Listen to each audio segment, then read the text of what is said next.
Hello दोस्तों, study point वाईजे में आपका स्वागत है। आज हम टेट सी टेट के टॉप 20 जीके क्वेश्चन डिस्कस करने वाले हैं। तो पहला क्वेश्चन ये है कि माइक्रो प्रोसेसर किस पीढ़ी का कंप्यूटर है। आपके सामने 4 ऑप्शन हैं, तो आंसर है चतुर्थ पीढ़ी का। अगला क्वेश्चन ये रहा, राज्यसभा की सदस्यता के लिए न्यूनतम उम्र सीमा है। तो राज्यसभा पूछा गया है यहाँ पे, ध्यान दीजिएगा। आंसर है ए 30 वर्ष। अगला क्वेश्चन है बीमर शब्द किस खेल से संबंधित है।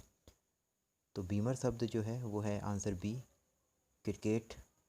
तो क्रिकेट से संबंधित है आपका बीमर शब्द। ये बार बार पूछा जा चुका है एग्ज़ाम में। क्वेश्चन नंबर 4 है, भारत की संसद में सत्र के दौरान शून्यकाल की अधिकतम अवधि कितनी निर्धारित की गई है। तो शून्यकाल पूछा गया है, शून्यकाल की अधिकतम अवधि कितनी निर्धारित की गई है करके। तो आपके सामने 4 ऑप्शन दिए गए हैं यहाँ पे, 30 मिनट, 1 घंटा, 2 घंटे और उल्लेख नहीं है करके। तो इसका जो राइट आंसर है वो है आपका आंसर बी 1 घंटा। चलिए अगला क्वेश्चन देखते हैं हम। क्वेश्चन नंबर 5वां, संसार में सबसे तेज बढ़ने वाला पौधा है। ये आपने पढ़ा होगा पहले भी।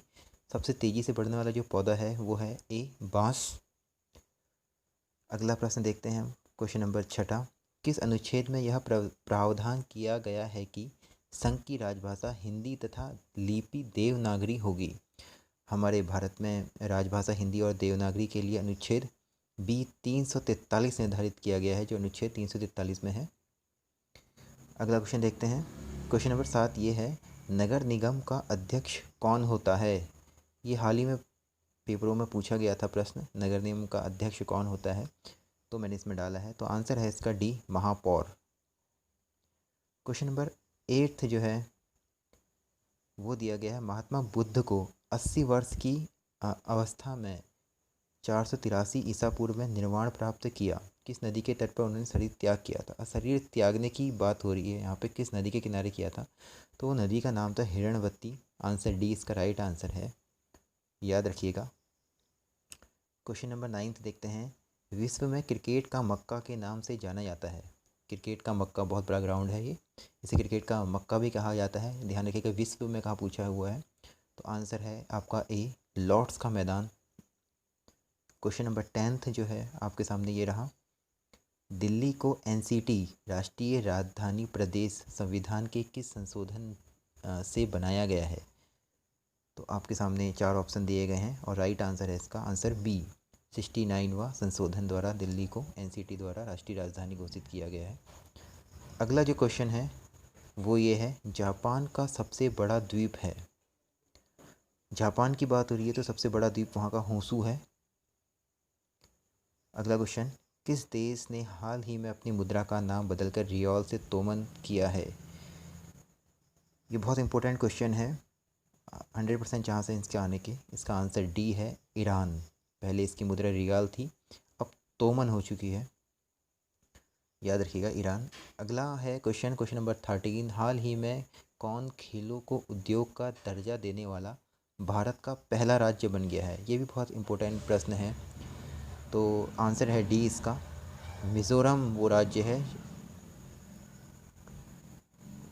अगला क्वेश्चन नंबर 14, कौन सा द्वीप इंडोनेशिया का हृदय स्थल कहलाता है। यहाँ पे कहा है इंडोनेशिया का हृदय स्थल। यह द्वीप अभी डूबने वाला भी है, इसकी चर्चा हाल ही में हुई है। आंसर ए जावा द्वीप इंडोनेशिया का हृदय स्थल कहलाता है। क्वेश्चन नंबर 15 जो है आपके सामने दिया है कि कौन सा अनुच्छेद संसद के 2 अधिवेशनों के बीच 6 माह के अंतराल की अनिवार्यता का उल्लेख करता है। 6 माह के अंतराल का अनिवार्यता का उल्लेख करता है अनुच्छेद 85 द्वारा। अगला क्वेश्चन नंबर 16 आपके सामने ये है कि 42वें संविधान जो संशोधन हुआ था तो किस अनुच्छेद में मौलिक कर्तव्यों को जोड़ा गया। तो अनुच्छेद 51 क द्वारा, जो बी आंसर है 51 क, इसके द्वारा मौलिक कर्तव्य जोड़े गए थे। अगला क्वेश्चन आपके सामने क्वेश्चन नंबर 17, निम्नलिखित में से कौन सा महाद्वीप नई दुनिया के नाम से जाना जाता है। नई दुनिया के नाम से जाने जाने वाला एक महाद्वीप, आंसर ए है उत्तर अमेरिका। अगला क्वेश्चन आपके सामने ये रहा, ये तो बहुत इजी सा है और बार बार एग्ज़ाम में आया हुआ है, बाइनरी संख्या पद्धति का आधार क्या होता है। तो बी आंसर है। इसमें दो आधार जीरो और एक होते हैं बाइनरी संख्या पद्धति में। अगला क्वेश्चन है, विश्व की सबसे बड़ी जहाज रानी नहर है। आपने पढ़ा होगा, गैस कीजिएगा इसका आंसर। तो राइट आंसर इसका बी है, सही सोचा था आपने, स्वेज नहर। धन्यवाद। 20वां है, अंबेडकर संविधान सभा में कहाँ से चुने गए थे?